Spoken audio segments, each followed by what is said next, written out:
السلام علیکم ورحمۃ اللہ وبرکاتہ۔ مولانا الیاس گھمن دامت برکاتہم العالیہ کا سبق آمیز اور ایمان افروز جملہ جو کہ میں آپ کے سامنے بیان کرنے لگا ہوں، وہ فرماتے ہیں کہ متقی کسے کہتے ہیں؟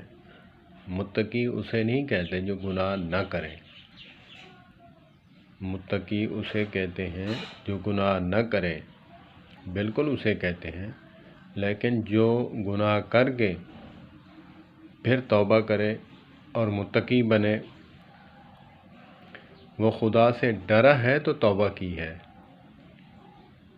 تو یہ ہرگز معنی نہیں کہ گناہ نہ کرنے والا متقی ہوتا ہے، گناہ کر کے توبہ کرنے والا وہ بھی متقی ہوتا ہے۔ اللہ پاک ہمیں توبہ کرنے کی توفیق عطا فرمائے اور علماء کے ساتھ وابستہ رہیں۔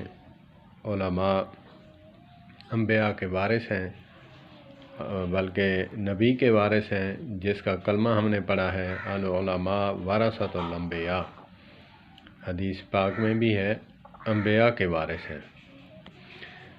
تو اسی لیے علماء کے ساتھ وابستہ رہیں۔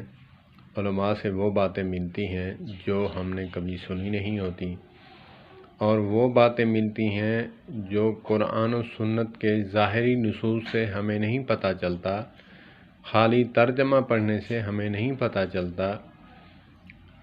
یہ باتیں علماء کی محفل، علماء کے بیان سننے سے ہی ملتی ہیں۔ اللہ پاک ہمیں متقی بنائے، اور اگر گناہ ہو بھی جائے، انسان ہے تو پھر فوراً رجوع کرنے کی توفیق عطا فرمائے۔ قاسم علی شاہ صاحب کا جملہ کہ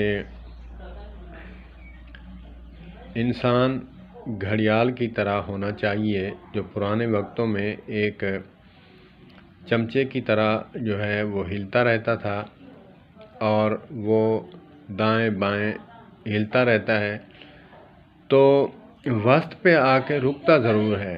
کہتے ہیں کہ انسان سے گناہ ہوتا ہے، ادھر چلا گیا، ادھر چلا گیا، دائیں چلا گیا، سجے چلا گیا، کھبے چلا گیا، تو توبہ تو کرے نا، ایک دفعہ رک کر سوچے تو صحیح۔ جیسے گھڑیال ایک بار وسط پہ آ کے رکتا ضرور ہے۔ تو اسی لیے اللہ پاک سے ہر وقت جو ہے توبہ کرنی چاہیے، اور کوشش کرنی چاہیے کہ اپنی اصلاح کرنی چاہیے، علماء کے ساتھ وابستہ رہیں، اور اللہ پاک ہمیں علماء کے ساتھ وابستہ رکھے۔ والسلام علیکم ورحمۃ اللہ وبرکاتہ۔